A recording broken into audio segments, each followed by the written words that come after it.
Good day and welcome back to the Flying Doctor channel. On today's video, we begin in Minneapolis at MSP, where I've just arrived on a flight from Sun Country Airlines. We need to make our way over to Terminal 1, where Delta is operating, which is where our flight to Atlanta is. It's going to be a unique experience today where I compare first class aboard Delta 757, except we're going to be seeing two separate products, but more on that very shortly. We're going to hop aboard this light rail system, which brings you directly to the terminal where I can check in and begin today's journey. So, sit back, relax, and get ready for another flight review. Learn more at metrotrans.com.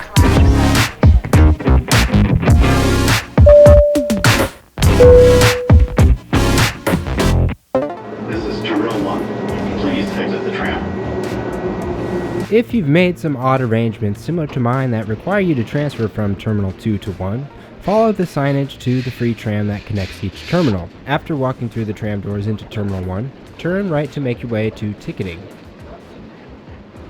While I did check in online with Delta, I wanted to make sure that I got a printed boarding pass for my collection. To get airside, you'll need to go up 2 sets of escalators or an elevator onto the main ticketing floor and TSA. You may have wondered why I mentioned 2 different first-class products during the intro. Before we get to the obligatory lounge review and today's flight, let me give you a brief rundown on the differences between Delta's domestic first-class products. This summary will exclude Delta One configured aircraft on select transcontinental routes.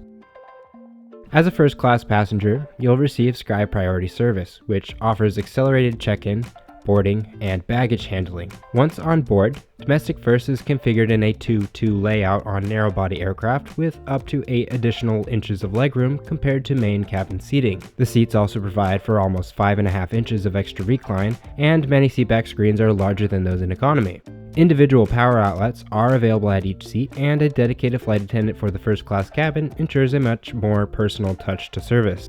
If you're on a shorter flight, one that's less than 900 miles, a selection of premium snacks and beverages will be offered. On medium flights over 900 miles, first-class passengers also benefit from the option of a chef-curated meal. Around 1 week prior to your scheduled flight, an email should arrive directing you to an online portal where you can select your preferred meal during the flight. If you end up forgetting to pre-select your meal prior to your flight, there will likely be 2 options available on board, although having the option between 2 cannot be guaranteed.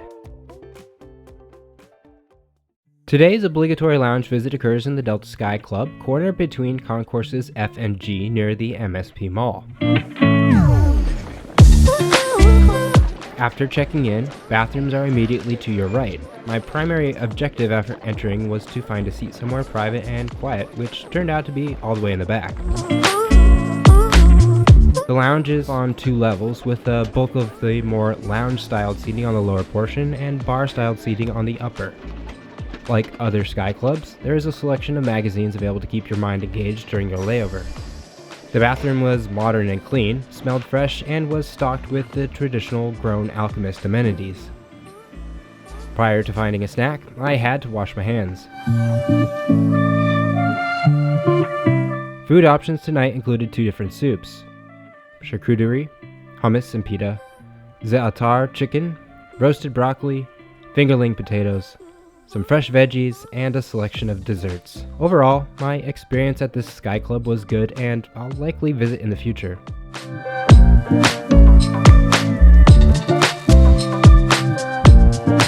Tonight's flight will be on a 20-year-old Boeing 757-300 registered as November 594 November Whiskey. The journey will cover 1,458 kilometers and take 2 hours and 40 minutes.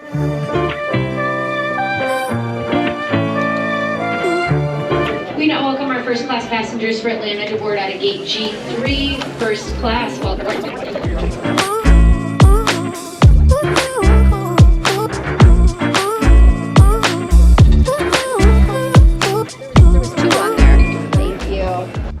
One of the benefits of being one of the first passengers to board is the lack of the queue that backs up on the jet bridge. Hi, welcome. After being offered a pair of complimentary earbuds at the door, I took the left turn and stashed my rollerboard. Finding my seat was easy, and I always seem to have an issue trying to gracefully sit down. When boarding, My mind is in a constant battle of whether to be considerate to other passengers and sit down as fast as possible, or play along with the circus. After getting comfortable, I found the legroom was expansive, seat back pockets were suitable for holding some gadgets and cables, and the IF screen was adequate for the journey. Eventually, the remainder of the passengers were on board and the cabin doors were prepared for departure. After pushback, the aircraft sat for around 10 minutes. The APU was restarted for some reason, causing the cabin to go dark for a brief moment, and shortly thereafter, the pilot announced on the PA, "Just sitting on Gate Golf 3. We're going to have to taxi back in. We have a minor maintenance malfunction that is going to need to be looked at from outside the airplane. Make an evaluation, and we'll give you more information as we get it. Plan is in no later than 15 minutes. I'll give you some more information. We can go from there. We're very far. Sorry for the delay."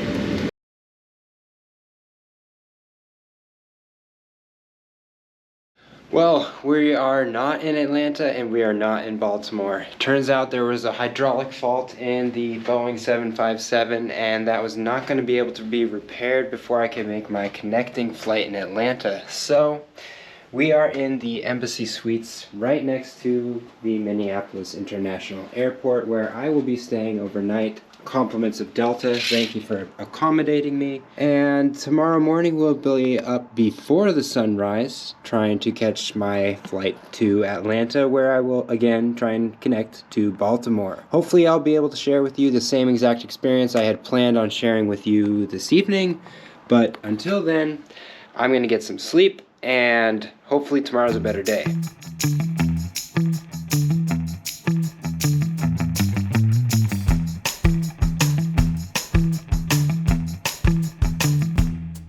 Because of the circumstances, today there will be a bonus obligatory lounge review. Located on the second level between Concourse E and the mall area, the Escape Lounge is an American Express Centurion studio partner.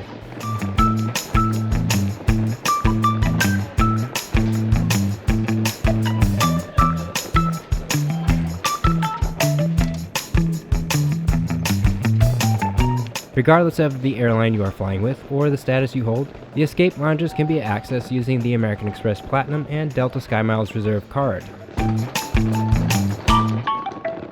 If you don't have either of these cards, you can pre-book a spot for $40 at least 24 hours prior to your intended time of entry.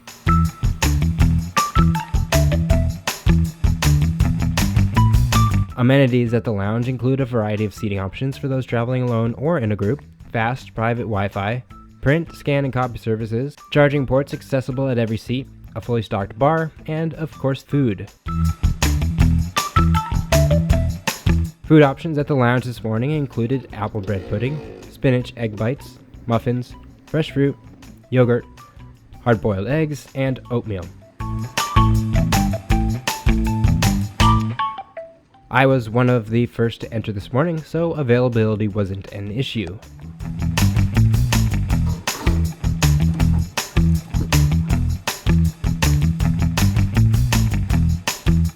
When it comes to this particular lounge, bathrooms are located outside of the main lounge area. You will need to exit the lounge and then re-enter through the main entrance.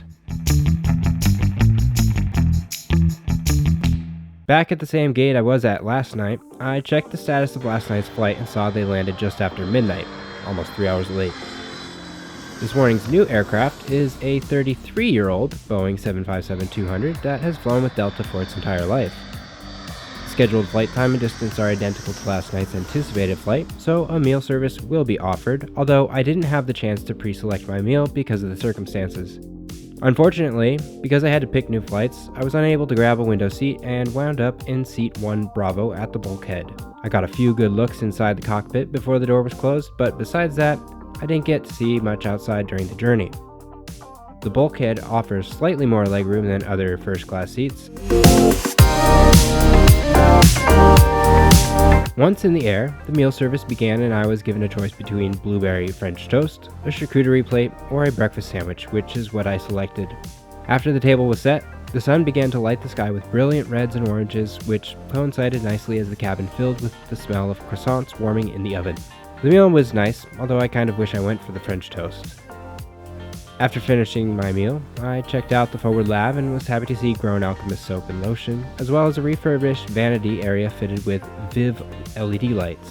According to the manufacturer, these lights output a blue light just above the UV range that is capable of killing bacteria and viruses. I'll have to get some of my own and test out their efficacy. Back at my seat, the flight attendant approached me and acknowledged I wasn't able to get home last night because of the equipment malfunction. I did not expect this and was pleasantly surprised when she offered to credit my SkyMiles account with some miles. Thank you. On the ground in Atlanta, I made my way to the Sky Club located in the International Terminal. There's a nice open-air seating area where you can get some fresh Jet A smells while listening to aircraft depart, arrive, and taxi on by.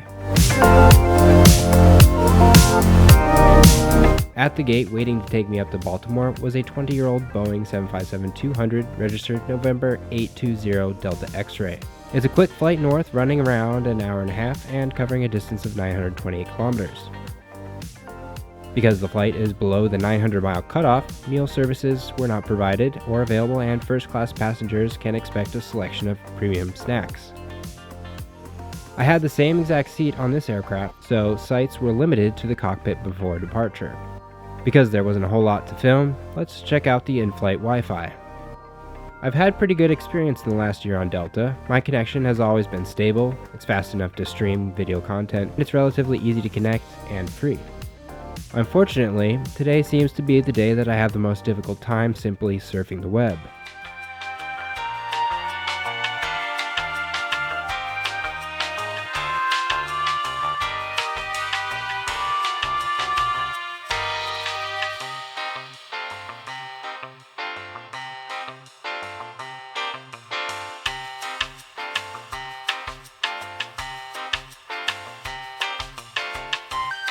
It wasn't that big of a deal to me as we had a short flight.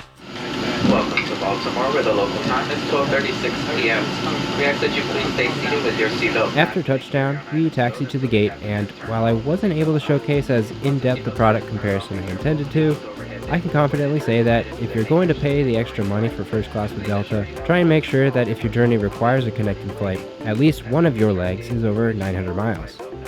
If your flight is less than 900 miles, you can expect the added legroom and wider seats, potentially premium snacks, complimentary alcoholic drinks, and maybe a snack box. Regardless of the distance you are flying, you'll still receive what I consider to be some of the best service in the sky.